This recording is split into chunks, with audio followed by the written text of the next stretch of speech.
You're welcome back. That was an interesting conversation with Reverend Bernie Osadia. And if we didn't have to delve into health, I promise you'll probably be talking some more on that. But we promise to bring him back here when we can for other interesting conversations. But right now, as you know, it is Breast Cancer Awareness Month, and we're still staying with that topic. We're talking about investigations and lifestyle modification.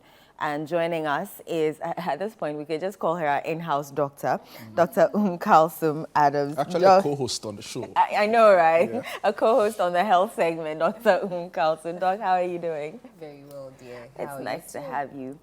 Always nice to be here. Actually. Yeah, I was listening to, I was on Instagram, and then I was watching a doctor somewhere. I've forgotten which station it was, and she was saying that if you have your menses early, it predisposes you to breast cancer. I was like, hey, yeah, that's true. what? Yeah. So that one is not a myth. It has to do. No, it's not a myth. It's, Wow. it's something that happened. So as we've been mentioning, some of the risk factors. That is exactly one of the risk factors, and it has to do with the fact that you tend to have these hormones that tend to feed the tumor within your system for a very long time. So imagine somebody who must have had his or her menses maybe at age 9, as opposed to somebody who had her first menses at about age 14. Wow. So it's not how early it is at the end of the month or No. The age Okay. of you having your first menses. So it means that I'm having these hormones within my body for a very long time. So if I should have anything happening, any changes in there, and then this particular tumor has some of these hormone receptor positivity, it can feed into it and then end up predisposing you to developing cancer, as opposed to somebody who had his or her menses at a later stage. So it all has to do with the timing. And I always like to look at other diseases and then give some analogy. The same when we're talking about cervical cancer, I mentioned the fact that once you are exposed to the virus, and if you are exposed to the virus at an early age, as opposed to somebody who was exposed to the virus at a later stage, it means that you have a lot of time for the changes to occur and for it to feed into the cancer, for it to proliferate, and then you end up having. Yes. So yes, it is true. It is one of the risk factors. But you know, as I always say, risk factors are such that some of these things you can't control. So you'd rather want to rather focus on the things, the modifiable ones, the ones that you can actually control as a result of health, as a result of life choices. You get it? Yes. So you would want to focus on those ones that you can control. Because being female, I can't change the fact that I'm female. Yeah.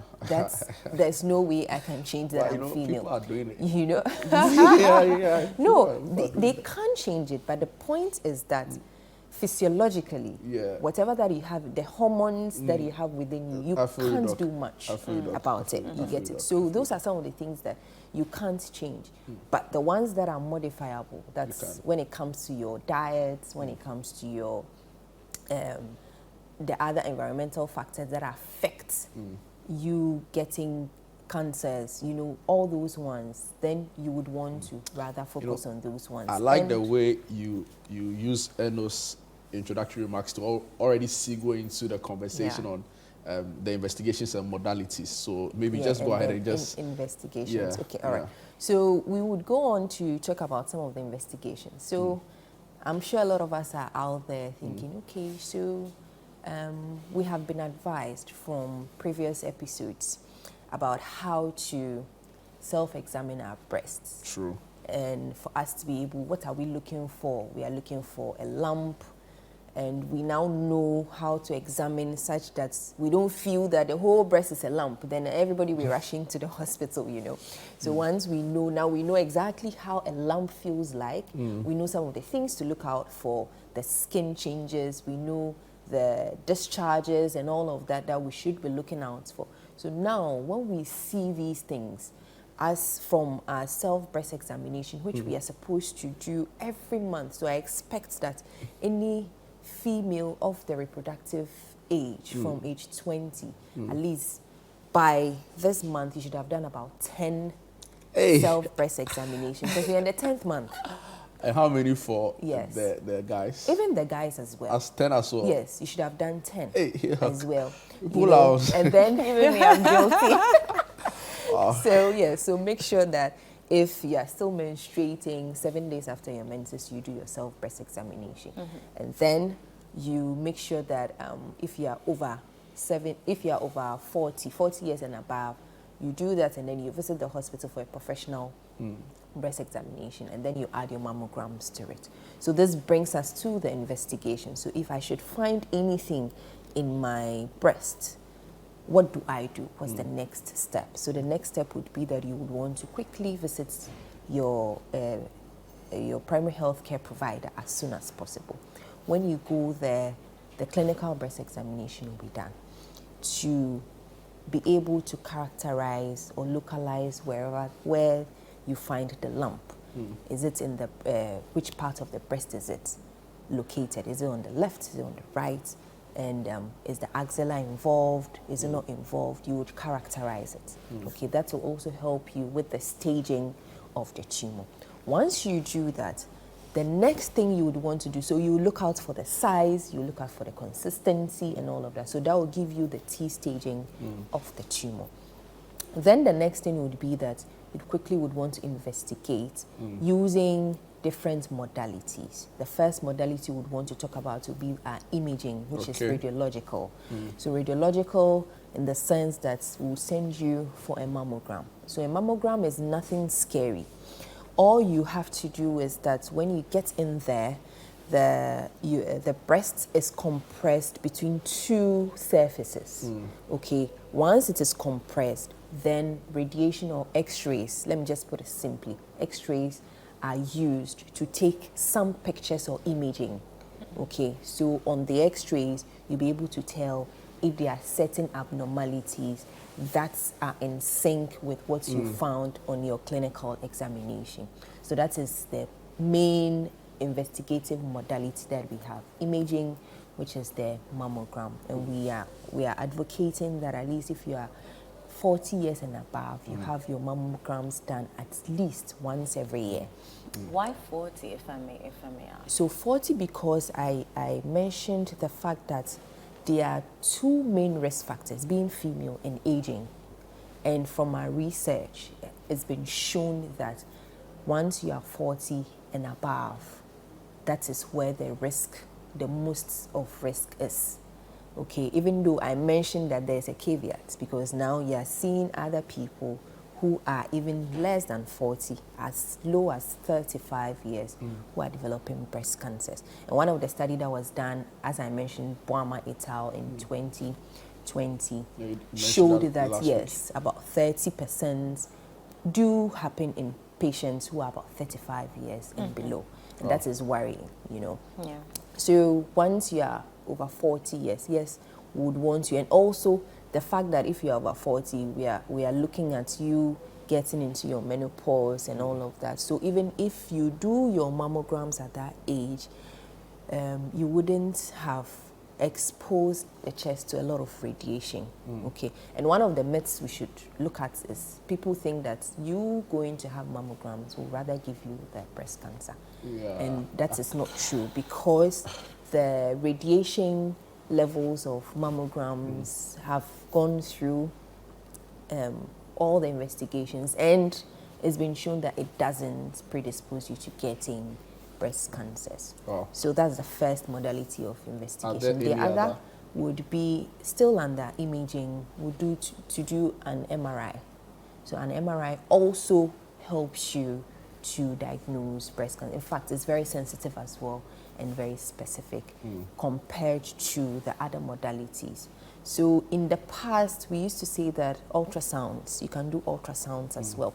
Yes, but ultrasound is not it's not a standalone investigation that you would use to diagnose breast cancers. You rather would use it in conjunction with either a mammogram or an ultrasound, or an MRI, or when you are going to do a biopsy, it will help you it will guide you to get to specifically where you would want to take the sample from. You get it? The reason being that the ultrasound is not as specific and sensitive as, in the past we thought that it was, but it's not as specific and sensitive. So you would rather recommend an ultrasound for those who have dense breast tissue. Okay, so if they do have dense breast tissue and they don't have a lot of fat and all of that, yes, you can do. So people who are little obese, yes, so you do it in conjunction with the mammogram that we are talking about. It's interesting you talk about the size of the breast and body weight and all of that, because that's also linked into the lifestyle modalities. Yes, wow. The lifestyle modifications. So still on the investigation, once you have done your imaging or your radiological investigation, the next would be that you would want to know exactly what type of cancer we are dealing with. So that will lead us to the histopathological investigations. So the histopathological investigations is nothing but you taking a little piece of it, doing a little surgery on that lump, and then taking a little piece of it and sending it to the lab so that the lab would have a look at it under the microscope and tell you, yes, indeed, they are cancer cells. Yes or no, there are no cancer cells. Whatever that we have seen is not cancerous, or whatever that we have seen is cancerous. If it's cancerous, you know exactly what type of cancer you are dealing with. And that will also help you with the staging and then eventually with the whole management as and when. And then I usually emphasize the staging because it's important. It will also help you to know the other adjunctive investigations that you would have to do. So if you are dealing with which we don't want, but most of the time we end up getting people coming in an advanced disease. So if they come advanced diseases where the tumor has actually metastasized and gone all the way to the chest and other areas, then you'd have to investigate further in those areas to be able to tell the extent of spread.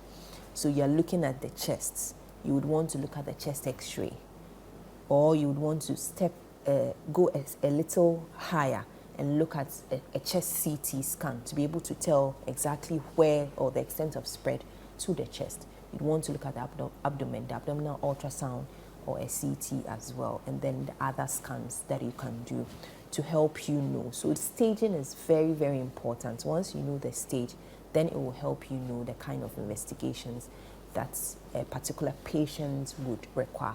Some would require less investigations, others will require more extensive investigations depending on the staging. So the staging is very, very important.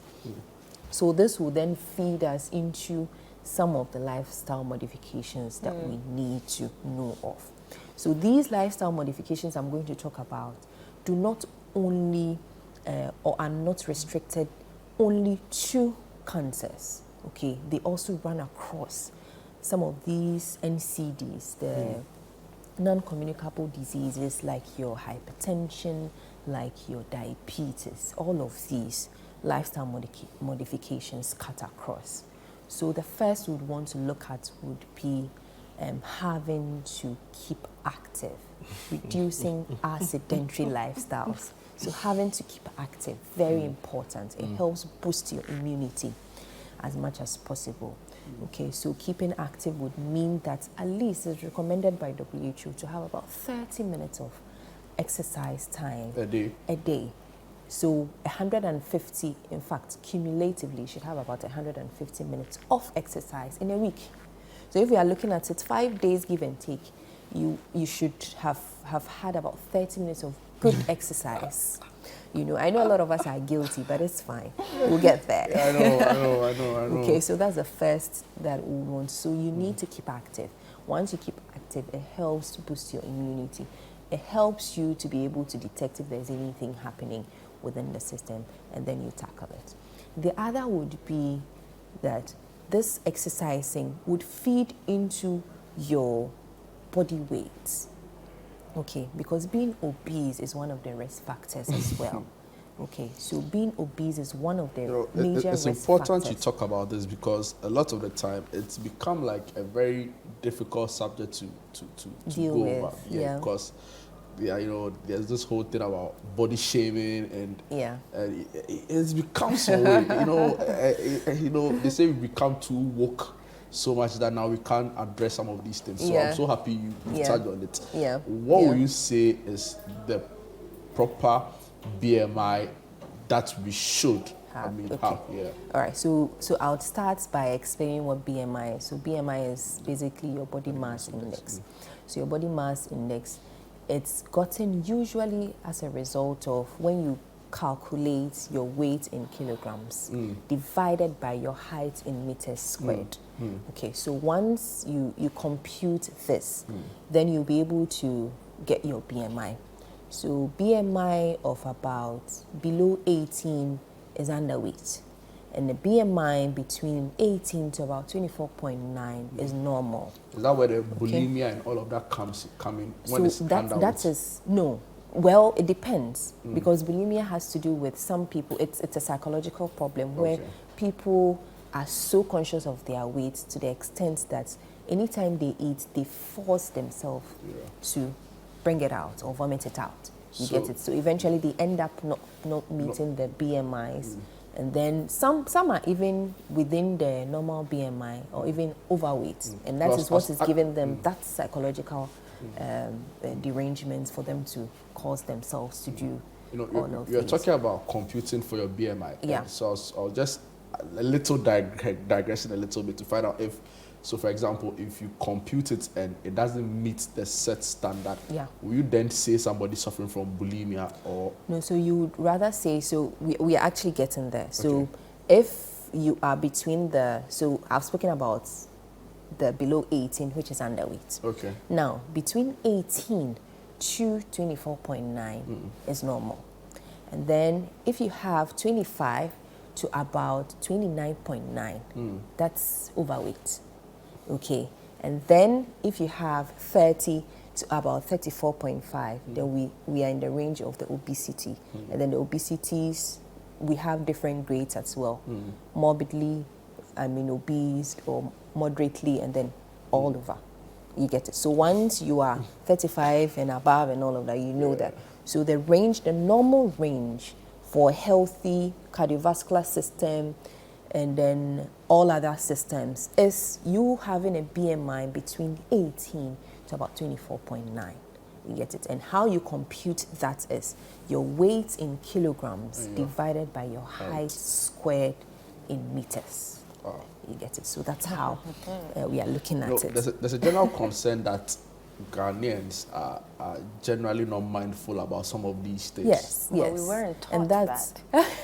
And that's worrying. So maybe this is a platform to get people to know that, yes, being obese or being overweight is one of the risk factors for developing cancers.